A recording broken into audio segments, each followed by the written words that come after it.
कर रही हूँ शिवेंद्र। जयपुर बहुत महत्वपूर्ण है दोनों ही पार्टियों के लिए, वो कांग्रेस के लिए भी, भारतीय जनता पार्टी के लिए भी। भाजपा का तो गढ़ यहाँ पर रहा है, इसलिए भी जोर आजमाइश की जा रही है। लेकिन बीजेपी यहाँ जिला प्रमुख को लेकर अभी तक भी आश्वस्त दिखाई दे रही है। अब चूंकि रमा देवी चली गई, उसके बाद और भी भरोसा बढ़ गया है बीजेपी का। लेकिन स्थिति आगे क्या उभरती हुई दिखाई देगी जब 5 बजे के बाद रिजल्ट सामने होगा?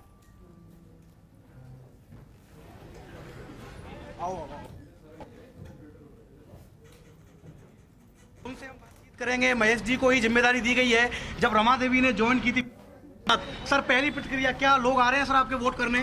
निश्चित, और पूरा विश्वास है कि हम चुनाव जीतेंगे। जैकी से बात हो गई है सर आपकी? मैंने सुना है कि जैकी आपके खेमे में आ गए हैं अब। ये बात जो है निश्चित रूप से बातें चल रही हैं, और मैं उम्मीद करके चलता हूं कि 1 जून को हमने पार्टी से निकाल दिया 27 में से 26 वोट हमें पार्टी के पूरे मिलेंगे। कुछ लोग कह रहे हैं कि समस्याओं का आखिरी पड़ाव है महेश जोशी, जैसे ही परेशानी में आई वापस महेश जोशी को लगा दिया कि जाइए महेश जी संभालिए। महेश जोशी पार्टी का अनुशासित कार्यकर्ता है, और आगे भी पार्टी के लिए जो कुछ हम कर सकते हैं करने की कोशिश। एक मैं आपको तस्वीर दिखाता हूँ महेश जी, देखिए चुनाव से पहले यहाँ पर एक होर्डिंग लग गया है कि कांग्रेस का बोर्ड बनने पर बहुत बहुत बधाई।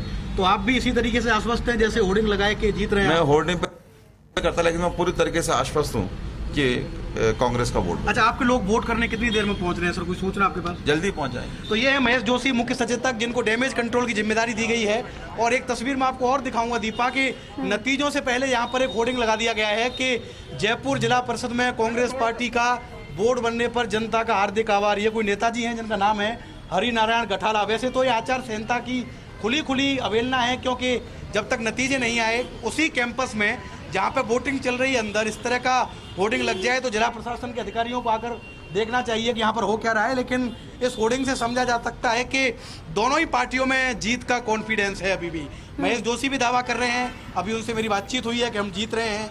बीजेपी के लोग तो कह ही रहे हैं कि हमने इतनी बड़ी बाजी पलट दी, रमा देवी को ही पार्टी में मिला लिया और उनको हमारे सिंबल पर चुनाव लड़ा रहे हैं, तो चुनाव हम भी जीतेंगे। दोनों ही पार्टियां अभी कॉन्फिडेंट दिख रही हैं, लेकिन महेश जोशी जिनसे अभी हमने बातचीत की है उन्होंने भी जीत का दम भरा है। उन्होंने कहा है कि हम निश्चित तौर पर भाजपा को हराकर यहाँ पर कांग्रेस का जिला प्रमुख बनाएंगे। भले ही रमा देवी ने पार्टी से बगावत की है, लेकिन उनके पास इतने नंबर हैं कि जिला प्रमुख कांग्रेस पार्टी का बनेगा। तो एकदम से फिर जो जिला परिषद, जो आज राजनीति का अखाड़ा बना हुआ है, कलेक्ट्री के बगल में ये ऑफिस है, एक बार फिर यहाँ से हलचल तेज हुई है। महेश जोशी यहाँ पर पहुँचे हैं, जिनको तस्वीरों में आपने देखा, और अब किसी भी समय ऐसी संभावना जताई जा रही है, क्योंकि महेश जोशी यहाँ पर पहुँचे हैं, कि सबसे पहले कांग्रेस के जो जिला परिषद सदस्य हैं वो वोट करने के लिए पहुंचेंगे, और उनके वोट करने के बाद बीजेपी के लोग पहुंचेंगे। हो सकता है कि बीजेपी के लोग भी पहले ही आ जाएं, क्योंकि दोनों ही बसें रास्ते में हैं। किसकी बस आती है ये तो देखने वाली बात होगी, लेकिन जब बस आने के बाद जिला प्रमुख का रिजल्ट आएगा, फाइनल नतीजे आएंगे, तब स्टीयरिंग पर कौन बैठेगा ये देखने वाली बात है। क्योंकि अभी भी ये कोई पार्टी दावे से नहीं कह सकती कि हमारी जीत होगी, क्योंकि जो हार जीत है वो 1 या 2 वोटों पर टिकी हुई है। बिल्कुल, मार्जिन बहुत बड़ा नहीं होगा, लेकिन हार जीत का दावा दोनों की तरफ से किया जा रहा है। जीत का दावा खासतौर से कांग्रेस भी और बीजेपी भी। लेकिन शिवेंद्र, ये बहुत गजब है, ये दिलचस्प है कि राजधानी जयपुर में लाख कोशिश के बावजूद भी कांग्रेस ने पूरी कोशिश की, बाड़ेबंदी भी की, अपनों को सुरक्षित रखने की पूरी कोशिश वहां पर हुई, शुरुआत से हमने देखा। लेकिन उसके बावजूद भी बीजेपी ने सेंध मारी कहीं ना कहीं की है कांग्रेस में, इससे भी नकारा नहीं जा सकता। आप कुछ दिखा रहे हैं वहां से? जीत कर आए, क्या नाम है सर आपका? 29 से 29 जगदीश नारायण सर। तो हमने तो सुना था जगदीश जी कि सारे लोग किसी बस में आ रहे हैं, आप तो महेश जोशी जी के साथ आ गए। अलग आ गए, कोई दिक्कत अलग आ गए, मतलब आपकी प्लानिंग भी पल पल बदल रही है। नहीं ऐसी बात नहीं है। तो ये देखिए, पहले जो वोटर हैं वो पहुंचे हैं वोट करने कांग्रेस से, वो वोट करने के लिए अंदर जा रहे हैं। पहला जो वोट है वो थोड़ी देर में अब कास्ट होने वाला है। दीपा, आप तस्वीरों में देख रहे हैं कांग्रेस के सदस्य हैं, महेश जोशी भी उनके साथ नजर आ रहे हैं। महेश जी, क्या प्लानिंग बदल ली आपने? पहले मैंने सुना था कि बस में आ रहे हैं आप लोग। मैं आया हूँ, तो हमारे एक मेंबर को भी लेकर आए हैं सर आप? ये मेंबर हमारे साथ। तो ये मान के चला जाए कि टुकड़ों में आएंगे सर आप लोग वोट करने? एक साथ आएंगे। तो देखिए, पहले वोटर यहाँ पर पहुंचे हैं तस्वीरों में। सबसे पहले फर्स्ट इंडिया बता रहा है कि पहले जो वोटर है वो महेश जोशी के साथ कांग्रेस के लिए वोट करने पहुंचे हैं, और इसी के साथ जो वोटिंग की प्रक्रिया है जिला प्रमुख के लिए वो अब शुरू हो चुकी है। पहले जो वोटर हैं वो एंटर कर गए हैं अंदर, और अब यहाँ पर बस का इंतजार है। देखते हैं किस पार्टी की बस सबसे पहले आती है। लेकिन जितनी उम्मीद थी